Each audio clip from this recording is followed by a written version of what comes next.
مریم صاحبہ کہتی ہیں کہ جناب میں عوام کے سامنے اپنا مقدمہ پیش کرنا چاہتی ہوں اور بہت واضح کرنا چاہتی ہوں میرے خلاف یہ کیس ہوا اور مین وائل عدالت انتظار کرے. یہ انہوں نے نہیں کہا کہ انتظار کرے, مطلب یہی ہے. تو پھر ہم سارے اکیوزڈ کو یہ فیسلٹی دے سکتے ہیں کہ پہلے وہ عوام کے سامنے مقدمے کے میرٹ پہ بات کریں اور عدالت منتظر رہے, یا اس لیے کوئی قانون سازی کرنی پڑے گی, یا پھر ان کے لیے قانون سازی کر لیتے ہیں علیحدہ سے؟ اعتزاز احسن صاحب, ان کے ساتھ تو بڑی مہربان رہی ہے یہ عدلیہ, اور جج صاحب بھی بڑے مہربان رہے ہیں جو غالباً 21 یا 22 تاریخ دے دی ہے. انہوں نے آج سے 23 تاریخ دی ہے. یہ تو اور اتنی بڑی مہلت آپ تقریباً آپ نے کہا 1 مہینہ دے دیں, انہوں نے 3 ہفتے دے دیے یا 2-2.5 ہفتے دے دیے ہیں. ان کو تو 3 دن نہیں ملنے چاہیے تھے اوور دی ویکینڈ. اور آپ کریں جی وکیل اور آپ لے آئیں. ہمارے ساتھ تو قاضی صاحب جو سلوک ہوتا رہا ہے انہی عدالتوں سے, یہ اوور ٹائم اور اپروول. آپ پیپلز پارٹی کے کسی لیڈر کو, کسی ملزم کو, پیپلز پارٹی کو یہ ریلیف دلوا دیں اس قسم کی کہ وہ کہہ دیا جس دن تو یہ کیس چلنا ہے اس دن وہ کہہ کہ میرا وکیل نہیں ہے اور وکیل مجھے نیا کرنا ہے اور مجھے مہینہ دیں. آصف زرداری بیمار ہیں اور سابق صدر پاکستان ہے. وہ کسی سے اختلاف ہو, کسی کو اس سے اتفاق کو چھوڑے, ایک آخر بیمار عمر رسیدہ سابق صدر پاکستان ہے. اس کو معلوم ہے اسلام آباد ہائی کورٹ نے کیا کہا جب انہوں نے کہا کہ مجھے کوئی ٹائم دے. انہوں نے کہا کل صبح پیش ہو, کراچی سے آئے اور کل صبح پیش ہو, اور صبح وہ پیش ہوئے پھر, اور پھر ان کو دے دی گئی رعایت دی اس کی ایڈجرنمنٹ کی کچھ, پر عدالت نے کہا ہمارا حکم ہے کہ صبح پیش ہو. تو یہ ان کو یہ رعایت جو ہے یہ شریف خاندان کے لیے ہی ہے. مجھے اس کی کوئی سمجھ نہیں آتی, سوائے یہ سمجھ میں ایک بات آتی ہے کہ شریف خاندان نے دنیا کا واحد خاندان ہے, دنیا کا.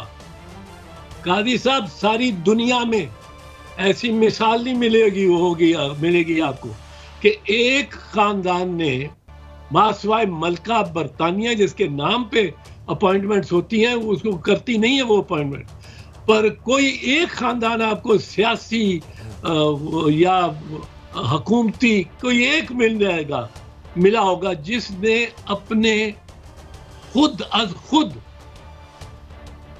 5 سپریم کورٹ کے ججز کو اپنے بالا میں جگہ دی ہو. 5 سپریم کورٹ کے ججز کو ایوان بالا میں جگہ دی, ایک کو صدر بنا دیا, ایک کو پی سی بی کا چیئرمین بنا دیا. تمہیں اس کو کیا وہ کرکٹ کے بارے میں کیا جانتا ہے. ایک کو آپ نے پھر بنایا صدر کا امیدوار, اور آپ ایک دوسرا صدر بھی انہی ججز سپریم کورٹ, میں صرف سپریم کورٹ کی بات کر رہا ہوں. ہائی کورٹ کی ججز پہ جو ان کی نوازشات رہی ہیں وہ میں ذکر ہی نہیں کرتا ہوں, گنتی نہیں کی جا سکتی. تو یہ صرف سپریم کورٹ کے ایک جج صاحب کو میں عرض کرنا چاہوں گا آپ سے, میری گزارش سن لیں. وہ الیکشن ہار گئے تو آپ نے ان کو گورنر بنا دیا, ایک ہائی کانسٹیٹیوشنل آفس دے دیا. اب لوگ کرتے ہیں ایک درخت کی آبیاری, یہ سارے جنگل کی آبیاری کرتے ہیں. اب ججز سوچتے ہیں یار یہ بڑے اچھے لوگ ہیں. انڈیا کے لا منسٹر کے الفاظ ہیں, ابھی وہ یہ چلتے ہیں اس پہ سوشل میڈیا پہ بھی, ارون جیٹلی کے, کہ ریٹائرمنٹ سے قبل جو فیصلے ہوتے ہیں وہ متاثر ہوتے ہیں ریٹائرمنٹ کے بعد جو ان کو مراحت ملنی ہوتی ہے. یہ ججز کے بارے میں اس نے انڈین ججز کے بارے میں کہا, اس نے کہا کہ ان سب جو ان کو تنخواہ ملتی ہے وہ ان کی لاسٹ پینشن کرو اور ساری عمر ان کے لیے وہ پینشن دو, یہ ان سے کوئی کم نہ ہو تنخواہ پینشن کی, تاکہ یہ سیٹسفائیڈ رہے. اب ان کو سیٹسفائی وہ وہ سینٹ میں لے جاتے ہیں 6 سال کے لیے. سینیٹر ایک روبداد ہو جاتی. اور ایک ان ججز کو لینے کی کیا ضرورت ہے؟ ان ججز کو ایک سیاسی جماعت کا نمائندہ بن کے سینٹ میں بیٹھنے کی کیا ضرورت ہے؟ پر بیٹھتے ہیں. اور یہ واحد جماعت ہے, واحد خاندان ہے, واحد خاندان ہے. ارجنٹینا سے لے کے جاپان تک آپ کو بتا رہا ہوں, واحد خاندان ہے جس نے 5 سپریم کورٹ کے ججز کو اس میں متعارف کرایا سینٹ آف پاکستان میں 6 سال کے لیے. ایک کو صدر بنایا, ایک اور کو گورنر بنایا, ایک کو پی سی بی کا چیئرمین بنایا. اب میں اس کے بعد اور کیا کہہ سکتا ہوں؟ جی بٹی صاحب, آپ کا سوال کیا تھا؟ اچھا, میں اعتراض صاحب میں ایک عرض کرنا چاہتا ہوں. ہمارے ایک بڑے پاکستان کے سینئر پولیٹیشن اور آئینی ماہر ہیں, وہ کہتے ہیں شریف فیملی بگڑے ہوئے بچے ہیں, عدلیہ کے بگڑے ہوئے, جنہیں ہینڈر مارنے چاہیے, لیکن خیر وہ اقتدار میں آتے ہیں. صرف میری رہنمائی یہ فرمائیے, آپ ساری عمر عدالتوں میں پیش ہوتے رہے. آج مریم نواز صاحبہ کہتی ہے کہ میں ایک نئی درخواست دینی چاہتی ہوں, عدالت کو نہیں, عوام کے سامنے ایک اپنا مقدمہ پیش کرنا چاہتی ہوں جس سے بڑوں کے چٹے کٹھے کھل جائیں گے. آپ بھی پیش ہوتے ہیں عدالتوں میں, آپ ثبوت یا درخواست سے عدالتوں جج صاحبان کے سامنے رکھتے ہیں کہ باہر عوام کے سامنے رکھتے ہیں. یہ کیا, یہ قانون ٹھیک ہے؟ نہیں, وہ ایک روایت غلط پڑ گئی ہے, اور وہ بھی ان کے ذریعے ہی پڑی ہے. روایت غلط پڑ گئی ہے کہ جب یہ عدالت سے باہر آتے ہیں, یہ آپ کو پتہ ہے جتنی دیر یہ جے آئی ٹی کے سامنے پیش ہوتے رہے, جے آئی ٹی سے باہر آ کے کیا کہتے تھے؟ میرے تو ایک سوال کا جواب نہیں جے آئی ٹی نے دیا. بھئی جواب تو آپ نے دینے تھے, جے آئی ٹی نے تو جواب نہیں دینے تھے. میرے تو ایک سوال کا جواب نہیں جے آئی ٹی نے دیا, اور آج تک جو جے آئی ٹی کے سوالات ہیں ان کا جواب نہیں دے سکے آج تک. تو یہ روایتیں جو ہیں یہ نئی سے نئی. میں پھر سوال آسان کر لیتا ہوں. آپ کیا سمجھتے ہیں جس طرح عدالتوں نے بار بار وقت دے رہی ہے, یہ تو ایسا لگ رہا بادی النظر میں 5 سال اور بھی کوئی فیصلہ نہیں ہو پائے گا, اور اس کا حل کیا آئینی اور قانونی؟ حل یہ ہے کہ وہ جو نیشنل اکاؤنٹیبلٹی آرڈیننس ہے, جو نیب آرڈیننس جس کو کہتے ہیں, اس قانون کے تحت یہ قانون میں لکھا ہوا ہے کہ 3 مہینے میں ٹرائل ختم ہوگا, ڈے ٹو ڈے ہیئرنگ ہوگی اور 3 مہینے میں ٹرائل ختم ہوگا. یہ آج جج صاحب کو چاہیے تھا, کہتے جی ڈے ٹو ڈے ہیئرنگ ہونی ہے, پر میں آپ کو رعایت دیتا ہوں, 3 دن کی رعایت دے دیتا ہوں.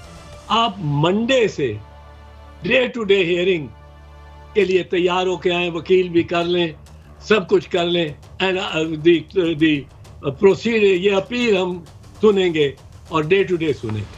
ختم ہو گئی بات. قانون ہے, اس پہ عمل درآمد ہونے کی بات ہے نا. اعتزاز صاحب, یہ جو بٹی صاحب نے آپ سے بات کی ہے, مریم نے یہ بھی کہا کہ یہ میں درخواست عدالت میں دائر کرنا چاہ رہی ہوں. تو میرا آپ سے یہ سوال ہے, یہ ویسے بنتا نہیں ہے, لاجیکل سوال نہیں, مگر آپ کے ایکسپیرینس سے میں پوچھنا چاہ رہا ہوں, اس درخواست میں کیا ہو سکتا ہے؟ اس میں یہ کیا عدالت کو دینا چاہ رہی ہیں, ایسی چیز بتانا چاہ رہی ہیں؟ کوئی آپ اس پہ روشنی ڈال سکتے ہیں؟ مریم بی بی جو ملک صاحب, مریم بی بی نے بہت سارے انکشافات بظاہر کر سکتی. وہ کیا ہو سکتے ہیں؟ انکشاف کر سکتی ہیں جو ان کو کرنا چاہیے کہ ان کے پاس جو ٹیپس اور وہ ثبوت ہیں وہ سارے وہ سامنے لے آئیں. یہ موقع ہے. وہ سننے میں آ رہا ہے کہ وہ ایک جج صاحب ان کا بیان حلفی بھی کچھ ہے, وہ بھی لگانا چاہ رہی ہیں. تو اس طرح سے کبھی ہے پہلے, اس طرح سے بھی مقدمات میں یہ چیزیں آئی ہیں پہلے؟ وہ ملک صاحب آنے دیں, میں نہیں روک رہا, میں تو سمجھنا چاہ رہا ہوں. آئی نہیں, پر یہ اگر یہ لائیں سامنے, بالکل لانا چاہیے, ان کو حق دینا چاہیے. عدالت میں جو کہنا چاہتی ہے کہے, لیکن عدالت کو ایک تو ڈے ٹو ڈے پروسیڈ کرنا چاہیے, اس پہ کوئی کمپرومائز نہیں کرنی چاہیے. اور دوسرا یہ کہ یہ جو پیش کرتی ہیں چیز، جو ڈاکومنٹس، سارے ڈاکومنٹس دیکھیں، انہوں نے یہ ڈاکومنٹس پیش کرنے عدالت میں، یہ عدالت میں اس موقع پر کریں جو صحیح موقع ہے، یعنی پہلے پروسیکیوشن کا سارا کیس ہو جائے، گواہ ہو جائیں، ان پہ جرا ہو جائے، اور پھر یہ پیش کریں، یا یہ پہلے پیش کر دیں۔ عدالت میں ڈاکومنٹس پیش کرنے سے کوئی کسی کو نہیں روک سکتا، وہ غلط، وہ ڈسمس ہو سکتی ہے درخواست، اور درخواست اس باعث ڈسمس ہونی چاہیے، جو بنیادی وجہ ہے اس باعث ڈسمس ہونی چاہیے۔ تو کہا یہ جا رہا ہے کہ وہ درخواستوں میں اداروں کو بھی ملوث کر رہی ہیں، وہ اس طرح کا ایویڈنس لائیں، اس میں ادارے شامل ہو جائیں گے۔ میں کہتا ہوں وہ سب کچھ لائیں، رکھیں سامنے، یہ ان کو حق دے دیں۔ اگر لا پہ چلیں گے تو اپیل میں آپ وہ کوئی ایسی دستاویز نہیں لا سکتے جو آپ نے ٹرائل میں نہیں رکھی۔ ٹرائل جج کو آپ نے اس پہ فیصلے کرنے پہ محروم رکھا۔ وہ تمام دستاویزات جس سے آپ بری ہو سکتے تھے یا ہو سکتی تھی، وہ ٹرائل جج کے سامنے آپ نے رکھے نہیں، اور اپیل میں آپ لا کے رکھنا چاہتے ہیں۔ یہ لا اجازت نہیں دیتا، پر میں پھر بھی کہتا ہوں ان سے سارے ڈاکومنٹس جو یہ دینا چاہتی ہیں وہ رکھو۔ جتنی انہوں نے وہ ٹیپس انہوں کی اور ٹیپس انہوں نے رکھی ہوئی ہوں گی ارشد ملک کے علاوہ، کیونکہ اس دن انہوں نے کہا کہ میرے پاس اور بھی ٹیپس ہیں اور بڑے بڑے نام بھی آئیں گے، وہ سب آ جانے دیں۔ یہ سارا جو ہے کچا چٹھا ان کے پاس، یہ کھول لینے دیں، یہ بھی پتہ لگے لوگوں کو کہ یہ کس طرح ٹیپس کرتے رہے ہیں، وہ سننے میں اچھا اعتزاز صاحب، یہ بیسیکلی کیا یہ وجہ بھی ہو سکتی ہے کہ انہیں اندازہ ہے کہ ابھی تو کیس ہوئے ہی نہیں، ان سے تو کسی نے کیلیبری فانٹ کا نہیں پوچھا، وہ 2 نمبر خط جو آیا تھا اس کا عدالتوں نے بڑا، ان کی مطلب سمجھتا ہوں بڑا لینیٹ ویو لیا گیا ہے ابھی تک، تو یہ ٹرائل کو کہیں آگے لے کے جانا چاہتے ہیں، یا ان کو پتہ ہے کہ ہمارے پاس ہمارے پلے ککھ نہیں ہے، جس طرح آپ نے کہا کہ بھئی ٹرائل کورٹ میں دکھا دیتے اور وکٹری سائن بنا کے آ جاتے جس طریقے سے باقی ہمارے لوگ کرتے ہیں، تو یہ میرے خیال میں اس ٹرائل کو فیس نہیں کرنا چاہتے اور کسی خاص وقت تک لے کے جانا چاہتے ہیں۔ Am I right in my this assessment؟ قاضی صاحب وہ قاضی صاحب بھی ہیں جن کے بارے میں یہ کہا جاتا ہے کہ ان کا انتظار یہ کر رہے ہیں، انتظار سے کچھ نہیں بنے گا، قانون کے مطابق عدالت چلے، قانون سے اگر ہٹنا ہے تو ان کو رعایت دینے کے لیے ہٹے، اس میں رعایت ہو ان کو، ان سے یہ اگر قانون سے ہٹنا ہے تو پھر ان کو رعایت دو۔ اس کے بعد یہ جو ڈاکومنٹ پیش کرنا چاہیں کریں، آپ کو پتہ ہے جتنے ڈاکومنٹس یہ پیش کریں گے یہ اپنے پہ اتنا زیادہ مواد مل جائے گا ان پر جرا کرنے کی۔ ایک ڈاکومنٹ یا ایک ٹیپ یا ایک چیز، ایک دستاویز آپ پیش کرتے ہیں، اس کا پہرا بھی دینا ہوتا ہے پھر آپ نے، اور موقع دوسرے فریق کو اور اس کے وکیل کو جرا کرنے کا اور زیادہ موقع ملتا ہے۔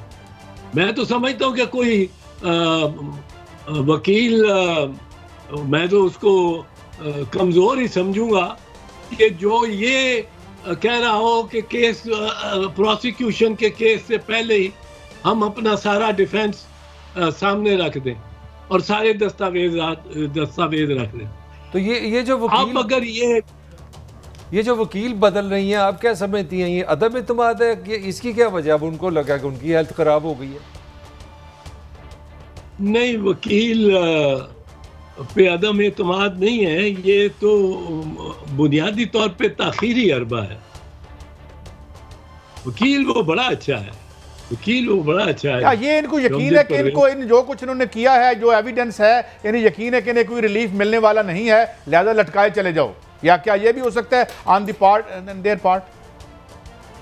یہ ہو سکتا ہے، یہی تو تاخیری حربہ اسی لیے تو ہوتا ہے، تاخیری حربہ اسی لیے تو ہوتا ہے کہ دن گزارو ڈنگ